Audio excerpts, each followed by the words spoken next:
जय हो। यहां उत्तरार्ध से भगवान नंदी ये कथा सनत कुमार जी को सुना रहे हैं। उत्तरार्ध में सनत कुमार जी पूछते हैं, हे भगवान यह बताए कि आपका जन्म कैसे हुआ। नंदी जी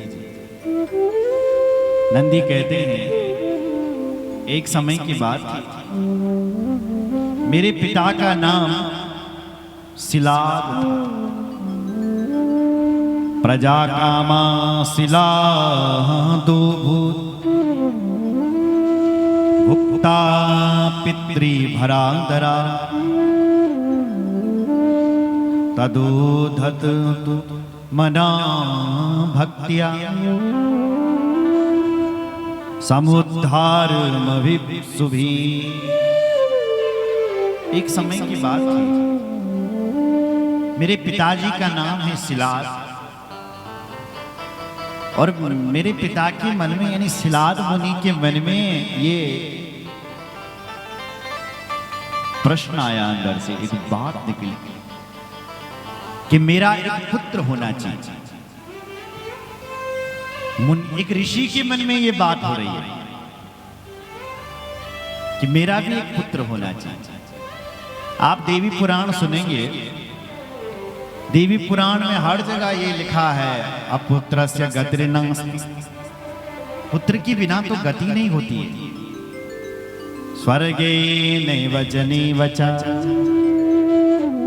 बिना पुत्र का तो स्वर्ग नहीं मिल सकता है। गति कन्वाउ पुत्र चेंजे चेंजे, अपुत्र से गति नास्ति, क्योंकि पुत्र के बिना गति नहीं है। और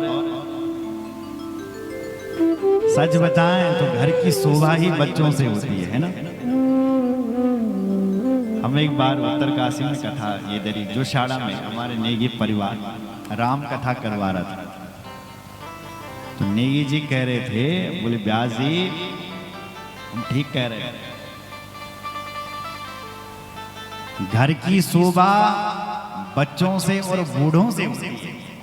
वो घर ही नहीं है जिस घर में बूढ़े ना हो, बूढ़ों से घर की शोभा है। और एक बात उन्होंने कह दी और कह दी कि बच्चों से भी घर की शोभा है। छोटे छोटे बच्चे घर की शोभा बढ़ाते हैं और घर के बूढ़े भी घर की। बड़ी अच्छी बात कही, मैंने कहा मैं हर जगह बताऊंगा। बोलो जय श्री राम। तो सिलाद मुनि के मन में आ रहा है कि मेरा एक पुत्र होना चाहिए जो संसार में सबको आनंद दे।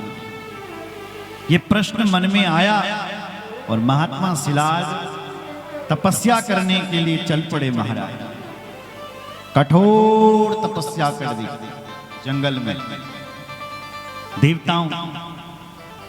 इस तपस्या से देवराज इंद्र प्रकट होकर के आए और कहते हैं कि आप वरदान मांगो, क्या चाहिए। तेन त्वं मुनि सार्दूला वरयस्य वरानिति। हे मुनि आप वरदान मांगो, क्या चाहिए आप। मुनि ने कहा, हे देवराज इंद्र, हे सुरेश्वर, हे प्रभु, यदि आप मुझसे प्रसन्न हैं तो सुनिया जरा, मैंने बलियनु पुत्र द्यावा जिसकी कभी मृत्यु ना हो, और आप देना चाहते तो ऐसा पुत्र दो जिसका जन्म मां के गर्भ से ना हो। सतक्रतो सुरेशान संतुष्टो यदि मे प्रभो अयो निजं मृत्युहीनम पुत्रमिच्छामि सुव्रतम। हे महाराज आप यदि मुझसे पुत्र हैं, प्रसन्न हैं, तो अयो निजम, जिसका जन्म बल योनि से ना हो। अयोनि जो हम सबका जन्म योनि से हुआ है साहब, लेकिन महात्मा बलान क्या ऐसा पुत्र चाहिए जिसका जो अयोनि जो। हम सब की मौत होनी है क्योंकि मृत्यु अटूट सत्य है, सब मरेंगे इस संसार में। अद्यवाप सतांते वा मृत्युर्वै प्राणिनाम दुर्वा। अमर कोई नहीं है यहाँ। सबको जाना है, ये सबको पता है, सबको जाना है। ये नहीं पता कि डाणुका दी, सबको जाना है, ये तो पता है। इसलिए कह रहे हैं ऐसा पुत्र चाहिए जिसकी कभी मौत ना हो। देवराज इंद्र ने कहा, हे महाराज, मैं आपको ऐसा पुत्र नहीं दे सकता जो कभी मरेगा ही नहीं। मैं तो क्या, भगवान विष्णु भी नहीं दे सकते। अहम चा विष्णुर भगवान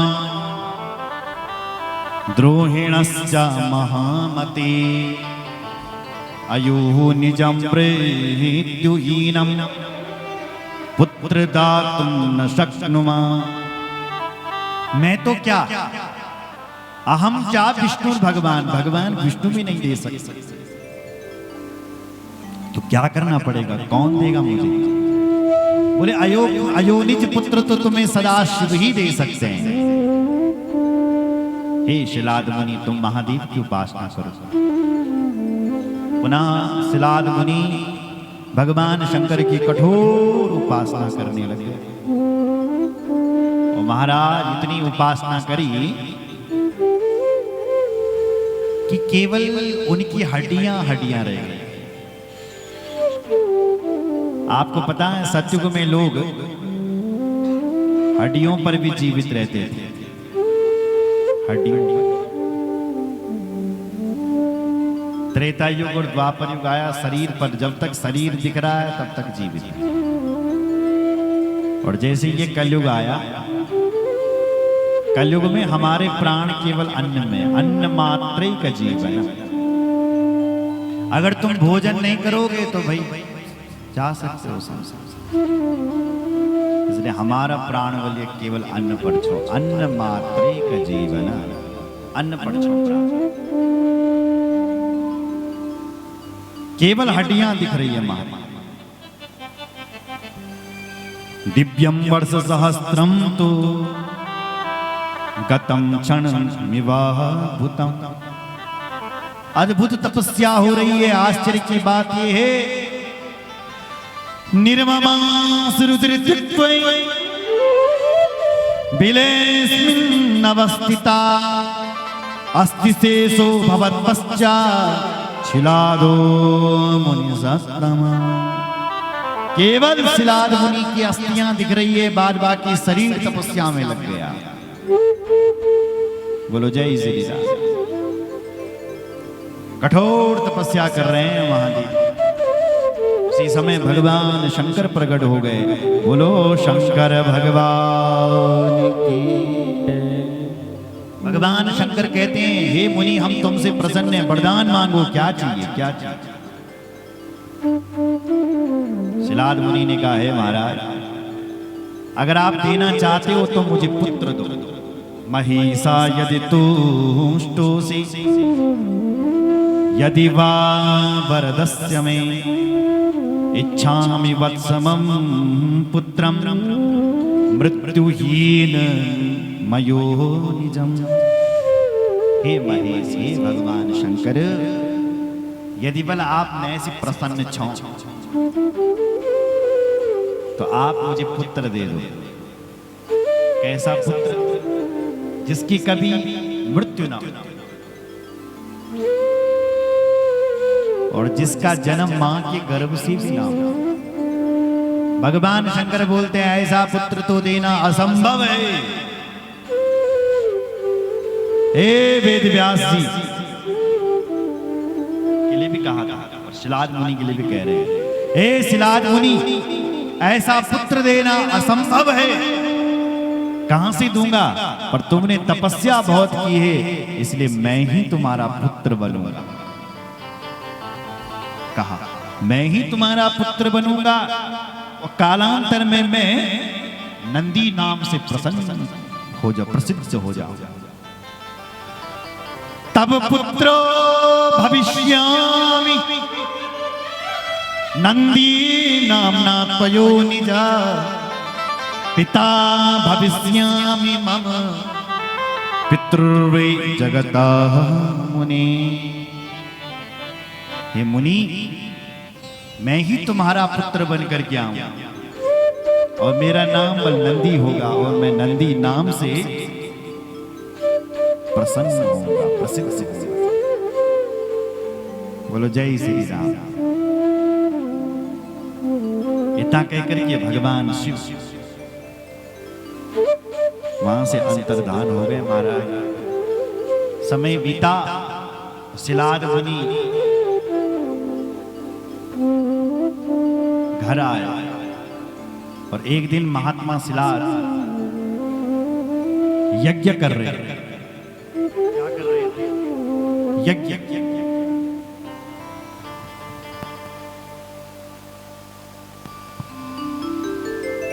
यज्ञ कर रहे थे। तो यज्ञ कई दिनों से चल रहा था। एक दिन यज्ञ कर रहे थे। यज्ञ को करते करते क्या देखा कि एक यज्ञ के भीतर से हवन कुंड से एक पुत्र का प्रादुर्भाव हो गया। उस पुत्र को देख करके सिलाद मुनि के मन में बड़ा हर्ष हुआ, बड़ा आनंद हुआ। इसलिए उन्होंने उस पुत्र का नाम नंदी रख दिया। बोलो नंदी भगवान की जय। क्योंकि पुत्र को देख करके उनके मन में आनंद पैदा हुआ, इसलिए उन्होंने उसका नाम नंदी रख दिया। नंदी कर जो सबको आनंदित करे, उसका नाम नंदी है। जो सबको आनंद दे वो नंदी है। बोलो नंदीश्वर भगवान। बड़ा होने लगे, समय बीता। अपने पुत्र को उन्होंने वेद अध्ययन कराया महाराज। वेदाध्ययन यामास सांगोपांगान शेषता।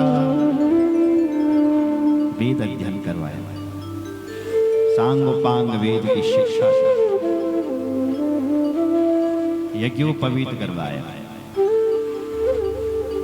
ब्राह्मण के पुत्र का यज्ञोपवीत 5 वर्ष की अवस्था में हो जाना चाहिए। तो 5 वर्ष का बेटा तो बहुत छोटा होता है, इसलिए 8 वर्ष की अवस्था में यज्ञोपवीत संस्कार हो जाना चाहिए। क्षत्रिय के पुत्र का यज्ञोपवीत 12 वर्ष की अवस्था में हो जाना चाहिए। वैश्य के पुत्र का यज्ञोपवीत 16 साल की उम्र में हो जाना चाहिए। और जो चौथा वर्ण है उसके लिए जनेऊ धारण करने की विधि नहीं है। बोलो जय श्री राम। अपने पुत्र का वेद अध्ययन करवाया। 7 वर्ष का वो बालक पूरा हुआ। एक दिन मित्रा वरुण इनके घर पर चल करके आया और वरुण देव ने जब उस नंदी भगवान को देखा तो बड़े हर्षित हो गए, प्रसन्न हो गए। नंदी पर दृष्टि गई तो सिलाद जी से कहने लगी, आपका पुत्र है? बोले हाँ। बोले मैं ये देख रहा हूं कि आपका जो पुत्र है वो 1 साल के भीतर मरने वाला है। क्या कहा? ठीक कह रहे हैं आप। आपका पुत्र 1 साल के भीतर मर जाएगा। सिलाद मुनि रोने लगे। कहा, हे महाराज आप क्या कह रहे हैं? भगवान शंकर ने कहा था कि ये कभी मरेगा ही नहीं, और आप कह रहे हैं कि 1 वर्ष के अंदर मर जाएगा। इसकी आयु बहुत कम। दुखी होने लगे, जोर जोर से रोते। दुखम ते कुतः उत्पन्नम ज्ञातुम इच्छामि तत्वतः। उनके भीतर दुख उत्पन्न हुआ, जोर जोर से रोने लगे। अपने पिताजी को नंदी समझा दे, हे पिताजी रो। अथापि साल्प मृत्युर्मे न भविष्यति महानतुदं सत्यम ब्रवीमि जनका सपतम ते करोम्यहम्। नंदी कहते हैं, हे पिताजी मैं आपको शपथ पूर्वक कहता हूं कि मैं नहीं मरूंगा, नहीं मरूंगा 1 साल बाद। बोले बेटा यहाँ तो इनके कौन जो तुम मरेगा नहीं। मित्रा वरुण तो कह रहे हैं कि तुम मरोगे। सत्यम ब्रवीमि जनका, शपथम ते करो, मैं शपथ खा करके जनक हे पिता कह रहा हूं कि मैं नहीं मरूंगा। बोले तू क्या करेगा? बोले हे पिता मैं महादेव का भजन करूंगा। हे तात तपसा मृत्युम वंचिष्येन विद्यया महादेवस्य भजनात् मृत्युंजयस्यामि अन्यथा।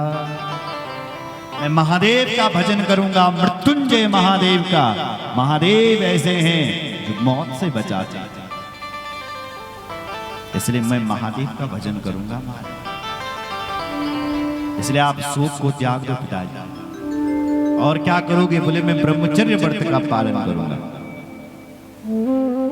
आपको पता है पितामह भीष्म के पिताजी का नाम था शांतनु, उनकी मां जी का नाम था गंगा। गंगा जब शांतनु को छोड़ करके चली गई तो शांतनु को गंगा जी गंगा तट पर मिली थी, लेकिन जब गंगा जी छोड़ करके चले गए तो यमुना जी के तट पर घूमने गए तो वहां एक निषाद की बेटी मिल गई। निषाद की बेटी थी सत्यवती, पहले उसका नाम सुगंधा था, पहले उसका नाम मत्स्यगंधा था, क्योंकि वो मछुआरे की बेटी, मच्छी की खुशबू मच्छी के पेड़ से निकली तो उसका नाम मत्स्यगंधा रखा। वशिष्ठ जी कहीं से जा रहे थे, वशिष्ठ जी ने देखा कोई नक्षत्र आकाश मंडल में ऐसा है कि इस नक्षत्र में यदि कोई स्त्री गर्भ धारण करती है तो उसके गर्भ से एक ऐसा पुत्र प्रभावी पुत्र पैदा होता है जो आगे जाकर के जीवों का मार्गदर्शन करेगा, जीवों का कल्याण करेगा। इसलिए वशिष्ठ के नंदन पाराशर जी ने उस देवी के साथ सहवास किया और वेद व्यास जी का जन्म हो गया। वेद व्यास जी जिन्होंने इन पुराणों की रचना करी है महाराज, और उस देवी को वरदान, बहुत सारे वरदान देकर के वहां से पाराशर जी चले गए। आगे जाकर के जब उस बालक को जन्म दिया उस देवी ने, सुनो जरा, आकाशवाणी हुई, हे देवी आज से तुम्हारा नाम मत्स्यगंधा से सुगंधा से तुम्हारा नाम सत्यवती पड़ जाएगा। उसी देवी का नाम आगे जाकर के सत्यवती हुआ। इसलिए व्यास जी के माता का नाम क्या है? सत्यवती। सुन रहे हो? वो व्यास जी की माता सत्यवती आगे जाकर के भीष्म पितामह की भी माता जी कहलाए सत्यवती, क्योंकि सत्यवती ने एक पुत्र को यानी वेद व्यास जी को जन्म देकर के पुनः उनका विवाह महाराज शांतनु से हुआ। उनके पिताजी नहीं देना चाहते थे अपनी बेटी को कि मैं नहीं दूंगा, बूढ़ा राजा शांतनु कहां दूंगा अपनी बेटी को। लेकिन अनुनय विनय करी किसने? उनका पुत्र शांतनु का